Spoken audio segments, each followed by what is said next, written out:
So the gist of the story is a patient literally just ran straight into the wall, into a mural. Now, the reason why, you might be asking why I'm even talking about this at all, this part at least, is because this is from like 5 years ago at least 5 years ago, I would say. Um, I was working on an inpatient unit, very high acuity, and for whatever reason, and on this unit, let me just keep in mind, you get a lot of people who are actively in psychosis, and not even drug-induced psychosis. That's not even really the main thing. The main thing with it, in my opinion,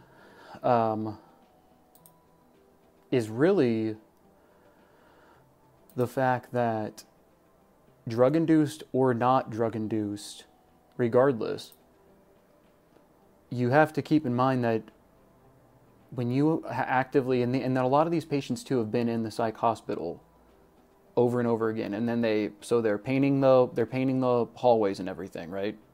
Painting the hallways. It's cool to paint them, but they paint a mural that is literally a window open to a field, and just picture if somebody was actively trying to escape and they were psychotic, right? Just picture that. Picture the implications, that can come with it. So we had somebody who thought that was an open window, who ran directly into it and almost broke their neck.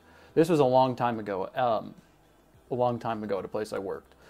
But gist of the story is this: please, please, please, please, think before you just start painting on the wall like that, or whatever the idea is, because that can be very, very dangerous.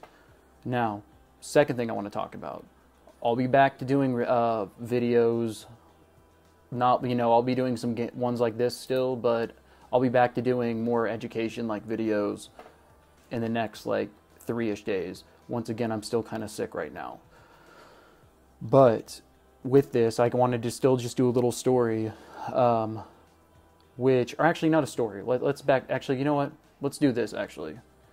I really wanted to do this. I'm going to be answering questions that are very common questions that patients or people have in general about just psych meds. So, first and foremost,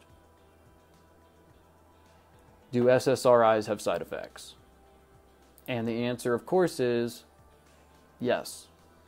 Yes, of course, there are side effects. But a lot of times when somebody hears side effects, they think that's the end-all, be-all. Oh, I know I'm going to have that, or, if they've tried an SSRI before, they, a lot of times, if they haven't had success or they had a reaction, I understand why they're not willing to try it again. But things such as slight weight gain, things such as increased appetite, tiredness, or even more energy are common side effects that are reported.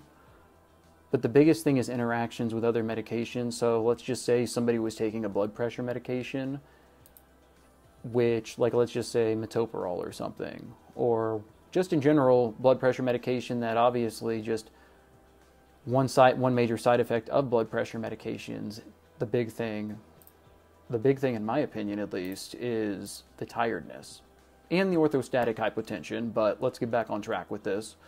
You mix that with an SSRI, and let's say the effect for somebody is full house, baby. There we go. Woo! Sorry, I'm talking and playing at the same time.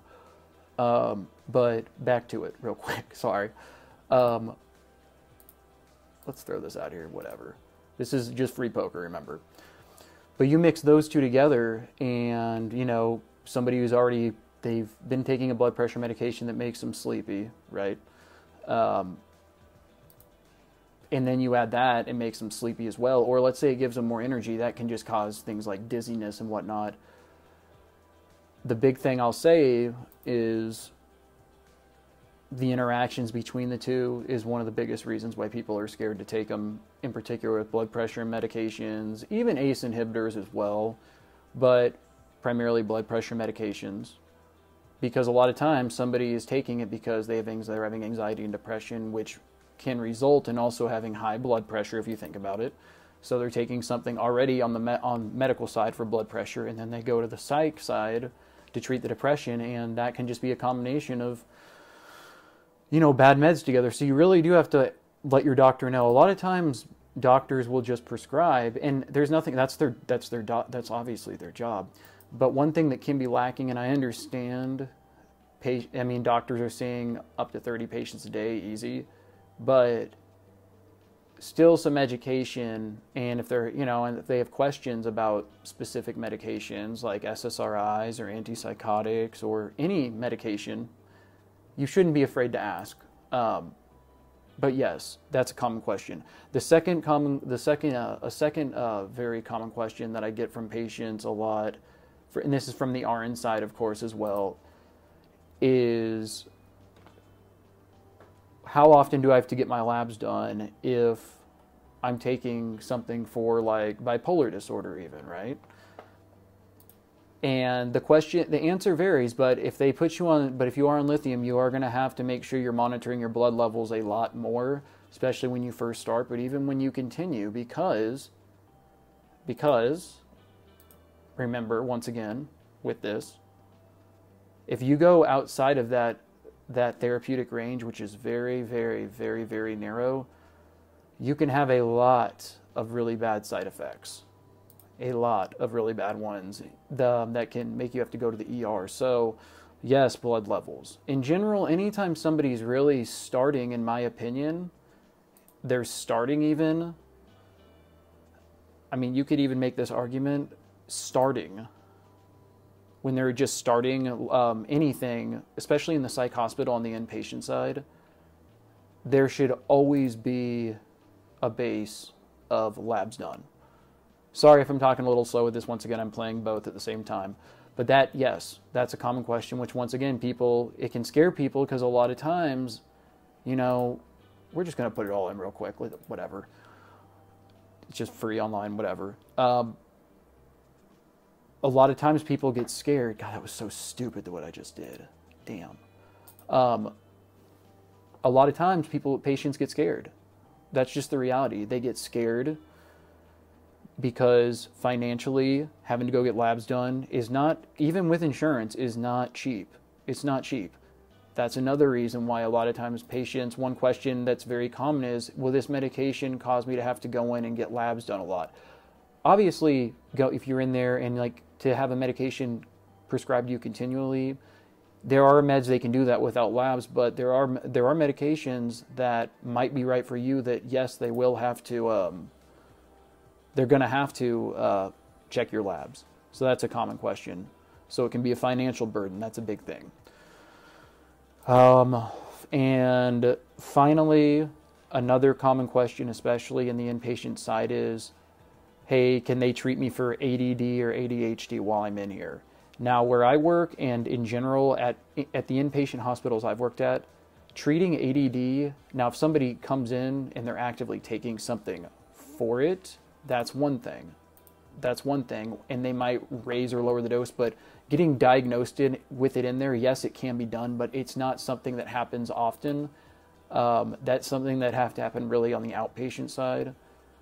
So getting ADD meds while you're in there, no, because you have to first have a diagnosis of it, and then remember, at least in the United States, it's Control 2 as well, so you have to have appointments every 3 months. At least, typically. It can be telehealth with, you know, everything that's happened in the past, with a lot of things going tele. But just in general, that is not something that is common, doing a test for ADD in the psych hospital. A lot of times the diagnoses that go down are general anxiety disorder, major depressive disorder with psychotic symptoms, major depressive disorder without psychotic symptoms, general anxiety disorder with psychotic symptoms or without, bipolar disorder, schizophrenia, schizoaffective, you name it, bipolar, as I've said. But a lot of times, yeah, ADD can be one that they put on that they list, but it's nothing they actually diagnose there. And once again, I'm not saying they're not going to diagnose ADD. But a lot of times that's not the primary focus. If you're there for suicidal thoughts, suicidal ideation, things like this, that's something they're not going to try first, because they want you to be a little bit more stable before going to that. Because one thing about some of the ADD meds, unfortunately, is they are very effective, but sometimes suicidal ideation can happen, so you have to monitor those doses as well. But yeah, that is this video. We're going to go back to regular videos once again in the next couple days. Thank you everyone for being patient with me doing these kind of videos, but I don't mean to make this a complaint, but I have been very, very, very sick. I was very sick a few days ago, and I'm still just, I'm doing better, but my energy just isn't back at all yet. So we'll get back to that soon. Also check out my 365 days of running. Check that out as well, that playlist. But yeah, I love you all. We'll go back to all the video coming out next week, and eventually these will be once again going to massive win. That a baby. We'll be making this membership only. And if anyone knows how to make it where, so I have YouTube memberships, if there's an option of making it where it's like 99 cents, because the lowest it'll let me go is $1.99, and I really don't even want you to have to pay that. Yes, I've got tiers, but I mean, if there's a free one, I'm trying to figure that out. Just to, I know, thank you. Subscribing great. That's why I'm going to continue to put them on right now for everyone, because I'm trying to work around to where I want everyone to have access to 99% of the content. Also, I have a Patreon you can check out, but try to join the membership if you can. I'm going to try to lower the price on it from $1.99 lower, which I'm mad at. That's the lowest it would let me go as it is. But yeah, check it out. We'll have remember, this is all things mental health related. So we might be getting a drug education video next. That's what you might be getting. Or, you could be getting something in regards to rectal methamphetamine use. Who knows? That's just how I am with it, but I love covering everything mental health and psych related. I love you all. Like and subscribe. Leave a comment. That is your daily dose of mental health. Have a great week, and good luck, and wish me luck.